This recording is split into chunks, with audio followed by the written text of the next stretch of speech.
Aujourd'hui, comme je vous l'ai promis, dans cette vidéo, je vous présente 10 arguments majeurs du discours de M. Tikpi Etchadam. Certaines personnes doutent de l'authenticité de cet audio et considèrent que c'est de l'IA. Je pense que nous ne devons pas voir l'IA partout. Mais c'est pas ce qui est important. Ce qui est important, c'est que dans une révolution comme ce que nous sommes en train de vivre au Togo, des informations circulent, des idées circulent. Et face à cela, c'est de notre responsabilité de savoir sélectionner les informations les plus utiles pour faire avancer la lutte, pour faire avancer la révolution avec ça. Et c'est à cet exercice que je me suis adonné dans cette série de 3 vidéos, comme je vous l'ai promis, que je vous invite par ailleurs à commenter abondamment pour me donner plus d'inspiration et surtout à republier massivement. Commençons tout de suite avec le premier argument que j'appelle les alertes prophétiques. Nous serons manquer de reconnaissance vis-à-vis de M. Tikpi Etchadam du fait qu'il soit l'un des leaders politiques de l'opposition qui a une très bonne capacité d'analyse politique. Et de par le passé, beaucoup de choses qu'il a eu à dire sont avérées vraies, sont avérées effectives. Donc il nous invite à être témoins donc, de tout ce qu'il a eu à dire devant l'histoire. Et parmi les choses qu'il a eu à annoncer, il a eu à dire que faute d'antidote, la 5e République que nous sommes en train de vivre présentement, qui est une république fantôme, une république fantoche, est le dernier acte du régime RPT unien. Le deuxième argument qu'il met en avant, c'est la fin du régime. Il dit que le pouvoir a déjà perdu, que le régime Gnassingbé est agonisant et actuellement vit ses derniers instants. Et que nous vivons la période post-Gnassingbé. Si c'est ça d'ailleurs votre conviction, je vous invite dans l'espace commentaire à partager ce que vous en pensez. Si vous pensez aussi que nous sommes déjà rentrés dans la phase ou dans l'ère post-Gnassingbé. Au Togo, dit-il, le pouvoir est déjà par terre et donc il reste seulement au peuple togolais d'arracher sa souveraineté confisquée, ce qui rejoint d'ailleurs le troisième argument où il fait le constat que les élections au Togo ont toujours été un rituel qui permet à ce régime-là de se légitimer, le régime RPT unir de se légitimer au pouvoir.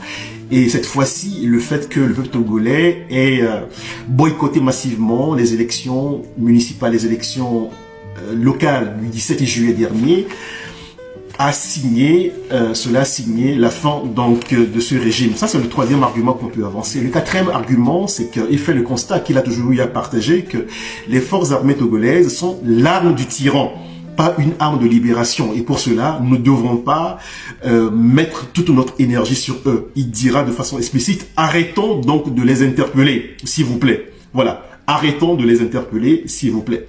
Donc, les forces armées togolaises, les FAT, assument être l'arme du tyran et non l'armée républicaine du Togo, une armée qui n'est pas impliquée, en tout cas tout au moins jusqu'à présent, dans le désir de libération du peuple togolais. Ça, c'est le quatrième argument. Le cinquième argument, c'est qu'il reste fidèle à sa stratégie de lutte depuis le départ, qui est la stratégie de non-violence. Donc, il nous invite à rejeter la violence qui ne ferait que nous conduire au chaos, dit-il. La seule voie est celle de la non-violence et de l'action de masse pacifique. La voie de la violence, dit-il, est une voie sans issue, une voie du chaos. Donc, il nous invite à nous impliquer dans la lutte du peuple togolais pour qu'il y ait 0 détenu, 0 exilé, 0 mort. Donc ça, c'est le cinquième argument qu'il avance.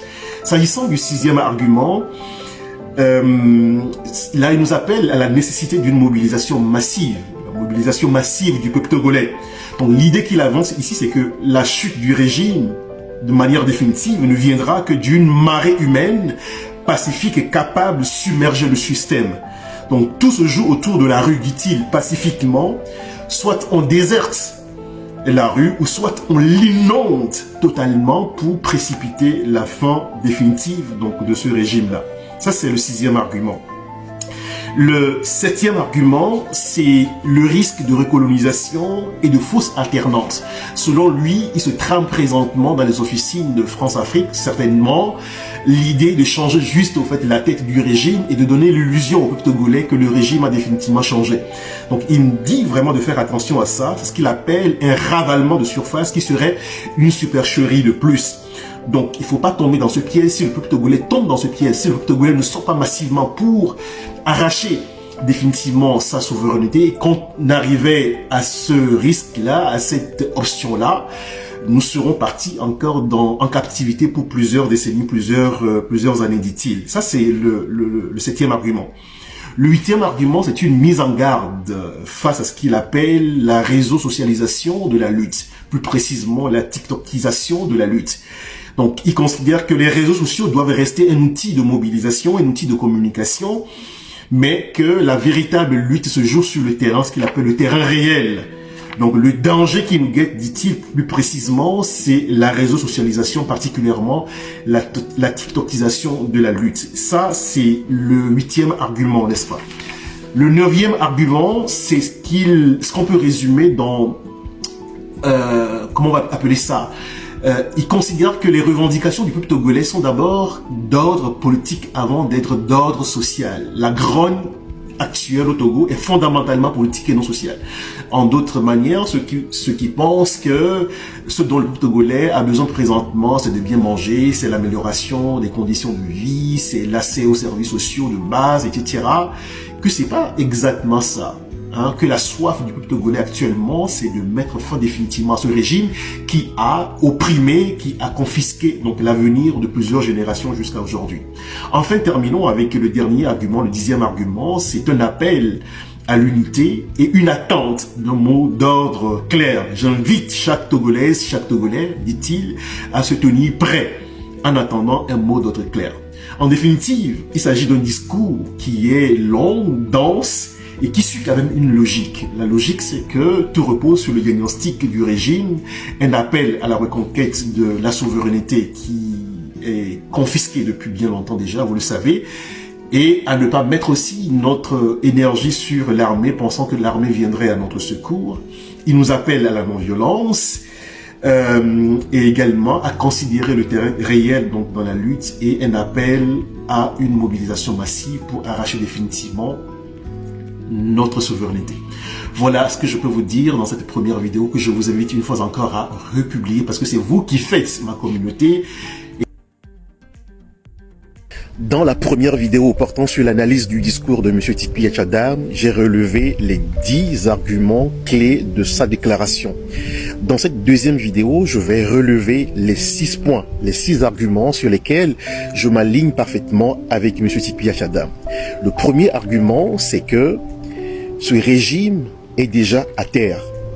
Le premier argument sur lequel je m'aligne avec lui porte sur la fin de ce régime. Voilà, pour ceux qui savent lire entre les lignes, vous savez que ce régime est déjà étouffé de l'intérieur et démasqué à l'extérieur comme jamais. Et que, au-delà d'une simple conviction, une analyse rigoureuse et objective permet de constater que ce régime est aujourd'hui affaibli totalement à terre. Je n'irai pas pour l'instant jusqu'à dire que nous sommes dans l'ère post-Gnassingbé, mais c'est quelque chose que nous devons commencer à visualiser. Tout au moins, M. Tikpi Etchadam nous permet de visualiser cela. Et cela est très important. La plupart des discours qui sont tenus jusqu'à aujourd'hui consistent à porter essentiellement sur la chute du régime.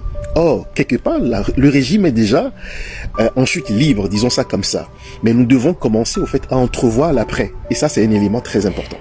Le deuxième point sur lequel je suis en accord avec lui, c'est que, d'ailleurs, c'est l'une des raisons qui ont précipité la fin de ce régime, c'est que ce régime a toujours cherché à se légitimer à travers les urnes, à travers les élections. Et le fait que le peuple togolais ait boycotté massivement les élections municipales, les élections locales, a donné un coup de massue, a donné un coup fatal à ce régime-là. Et ça, nous devons pouvoir nous approprier cette victoire.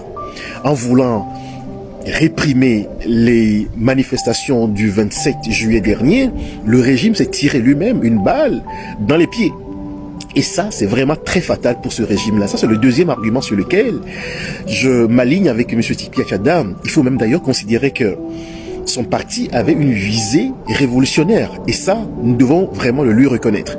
Comparé à d'autres partis de l'opposition, politique de l'opposition togolaise, qui ont beaucoup plus une visée réformiste, le parti PNP, le PNP avait une visée révolutionnaire. Et donc, du coup, ne considérait pas que les élections étaient essentielles. a toujours considéré que les élections sont un rituel de légitimation de ce régime-là. Et donc cette fois-ci, le fait que le peuple togolais ne s'est pas présenté dans les urnes, même si le régime a inventé un taux de participation incroyable, on connaît vraiment le jeu de ce régime-là, c'est quand même un coup de massue sur la tête donc de ce régime-là. Ça, c'est le deuxième argument sur lequel je m'aligne avec lui. Le troisième argument, c'est qu'il considère qu'il ne faut pas miser toute notre énergie sur l'armée. Je ne dirais pas qu'il ne faut pas interpeller du tout, qu'il ne faut du tout pas interpeller l'armée comme il le sous-entend.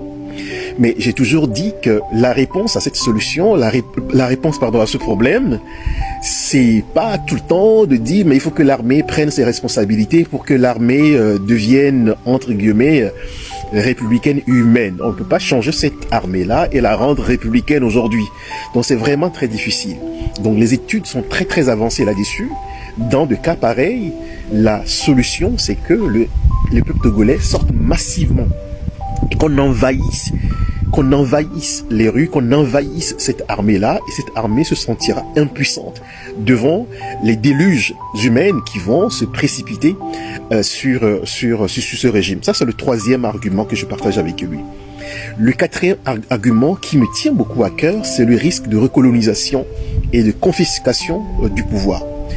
Et ça me tient beaucoup à cœur parce que si on ne sait pas vraiment faire, si on n'agit pas vite, si le peuple togolais ne prend pas ses responsabilités, le risque qui pourrait se présenter, c'est que les officines de la France-Afrique changent juste le vernis donc du régime et nous présentent une autre tête, une autre personne, comme on le voit dans certains pays de l'Afrique d'expression française. Je ne veux pas dire francophone. Je veux citer aucun pays ici. Vous comprenez? Mais nous ne voulons pas des changements des coups d'État de type néocolonial. Nous ne voulons pas au Togo. Si la France se hasardait à le faire, si ce régime se hasardait à le faire, nous provoquerons une contre-révolution. Nous provoquerons une contre-révolution parce que notre génération n'acceptera plus ce que ce régime a fait à nos pères, à nos grands-pères. Notre génération ne l'acceptera plus. Ça, c'est le quatrième argument sur lequel je m'aligne avec M. Tikpi Tchadam, qui considère un risque réel de nouvelle confiscation de la souveraineté du peuple togolais. Et dans lequel cas, la captivité du peuple togolais risque de devenir indéfinie. Nous devons nous lever pour marquer la fin à ce régime-là. Ça, c'est le quatrième argument. Le cinquième argument, c'est le fait qu'ils disent que les revendications actuelles du togolais sont d'abord politiques, avant d'être sociales. Ça, c'est très important.